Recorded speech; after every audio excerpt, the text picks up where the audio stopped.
everyone, welcome back. Airbus, what's it doing now? And today we're going to talk about the alternate or reconfiguration laws. Firstly, apologies that the normal law took so long to do. I think it went on for about 40 odd minutes, and for those of you that have watched Airplane, remember the Ted Stryker moment when he sat there next to this poor old lady listening to him regale stories of being a fighter pilot in the Korean War, and she practically faded away to sort of to a skeleton. I imagine we've probably lost a third of the audience for this channel due to death by normal law. So I apologise about that. For those of you that are still with us, I promise that this won't go on for quite as long.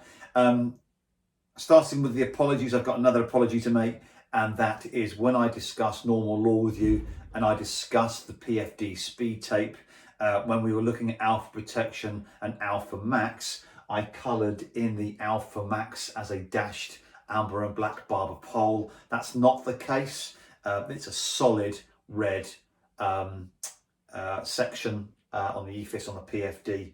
It's only revised as a black and red barber pole in reconfiguration laws. Okay, so we're all about primacy in training and remembering the first thing. Well, don't remember the first thing I told you, remember what I just told you. It's solid red in normal law. Good, so today we're going to take a look at alternate law, the protections or lack of protections. It's pretty straightforward, this one, to be honest with you. There are a few little caveats with it which I'll discuss. Then I'm going to look at direct law with you. Then we're going to look at mechanical backup, and then we're going to have a look at this weird one, abnormal attitude law, which I don't think really gets discussed much at all. So alternate law, what can I tell you about it then? It's usually you'll get yourself into alternate law when you have a degradation of the aircraft's capabilities associated usually with dual failures of a system or a combination of failures in a system. Alternate law is also available with and without reduced protection. So I think most of us know that you'll get the high and the low speed, stability, etc., which I'll talk about in more details in just a moment. But there may be there will be instances, depending on the failure, where actually you don't have that protection of high and low speed stability, and you will only get load factor protection. I've got a slide here which I pulled out of the FCOM, which looks at the associated failures, shows you the law that you will be in, and when it reverts to alternate law, when you won't be getting those reduced protections. And I think that's worthy of just spending a few moments pausing it here and just taking a look at that. Not to really just remember everything, but know where to find it, and also just have some knowledge that it does exist. Also worthy of note that alternate to direct law not only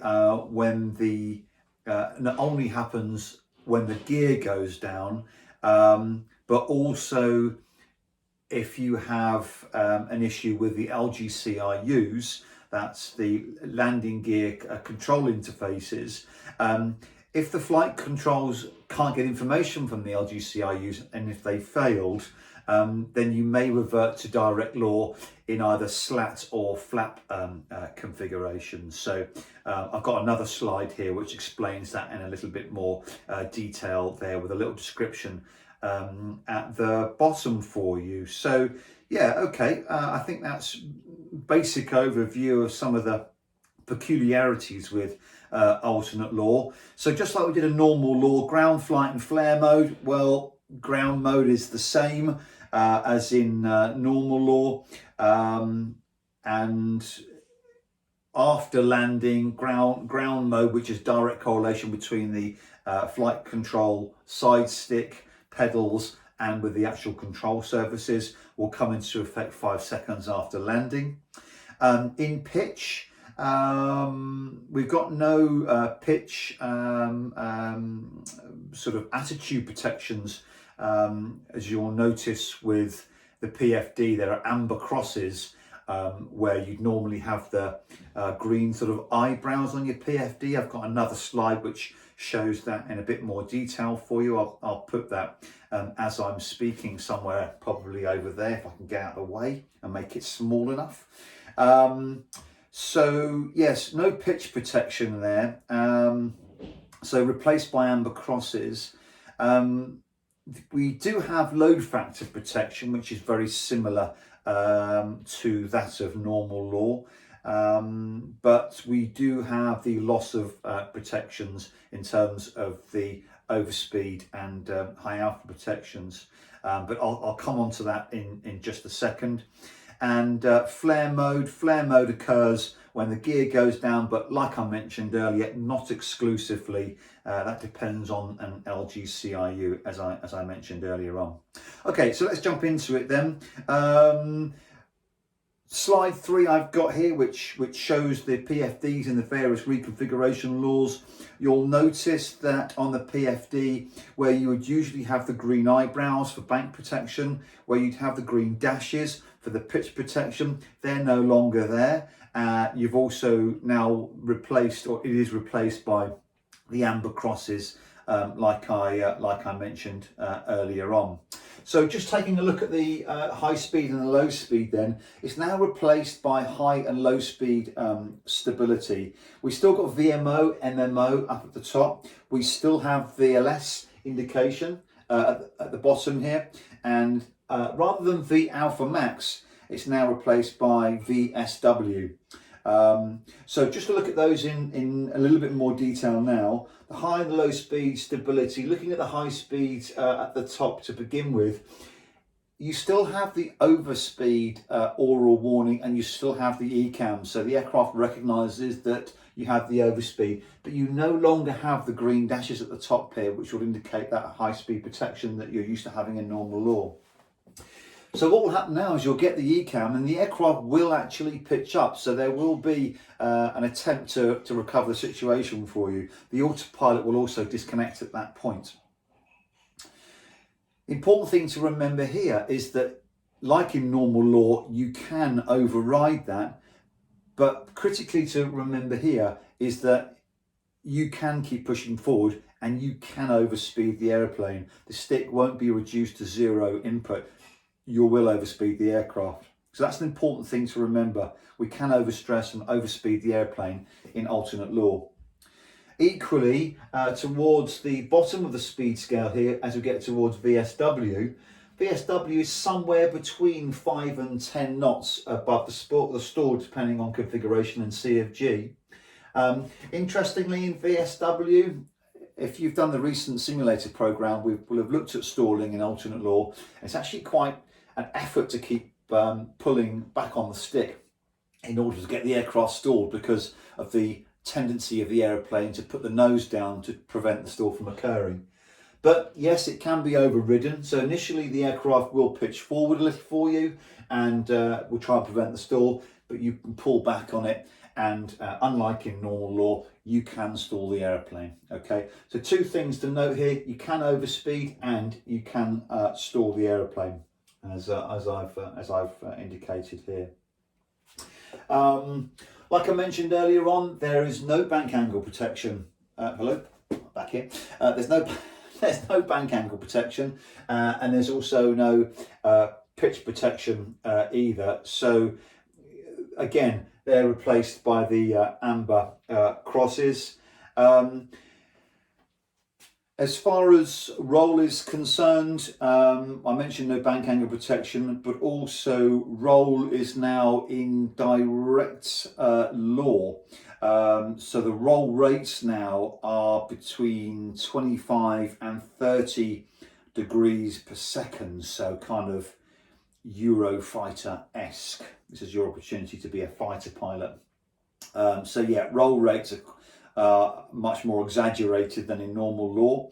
But in order to help and to compensate for this, be careful not pressing this stop button here, I'll end up not recording myself. To help compensate for this, only roll spoilers 4 and 5 and the ailerons are actually used to turn the aircraft That's to try and prevent any excessive bank angles.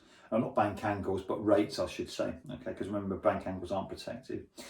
You still have yaw damping, but the amount of deflection from the rudder is limited. So, alternate law, we just have to remember we can overspeed and we can underspeed, we can overspeed and we can stall the aeroplane. We lose a lot of the protections for bank angle and pitch. Roll rates are a little bit more severe because, of course, you're in direct law. Take a minute to have a look, because there are some circumstances where you won't even get the high and the low speed stability, and you'll only get load factor protection.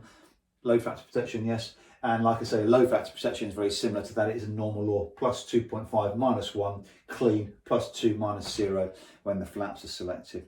I think that's basically alternate law really in a nutshell. So that we don't get any more Ted Striker moments, I'm going to move now on to direct law, and then we'll look at mechanical backup and abnormal attitude. By my button. Okay, so talking about direct law now, and the big thing to take away with direct law is there are no protections. The only difference to the PFD is you'll see used band pitch trim across the top. Essentially, it looks the same. Your speed tape looks identical as alternate law, VMO, VLS and VSW. There is no high speed protection, there's no low speed protection, there's no stability. There are no protections associated with direct law. That's the big thing to take away. So pitch, again, no protections. The elevator deflection, remember that it's a direct stick to elevator control as direct law, just like you're on the ground really. But the difference there is the amount of deflection that you're allowed will depend on the C of G, and it's a trade-off between longitudinal stability and control. And the amount of deflection of the elevator that you'll be allowed will depend on where that C of G is, but that's all computed automatically, so you don't have to worry about that. Roll, again, no bank angle protection. The aircraft is in direct law. We spoke about that already when we were talking about alternate law, and the aircraft will roll at 30 degrees. Clean, or 25 degrees per second when the slats are out. Eurofighter-esque, your chance to be a fighter pilot. And yaw is mechanical connection, and there's no yaw damping. So this is kind of a la Boeing, I guess, in direct law. So not much else to say about that. Used man pitch trim is an indication there that you are in direct law. The only reference I can see to this, which might be misleading, is if you're on green and yellow hydraulic failure. We spoke about that in an earlier chapter. Ignore this because, excuse me, you can't use the trim with a green and yellow because you've got no hydraulic pressure supplying it. So that's a bit of an anomaly with that.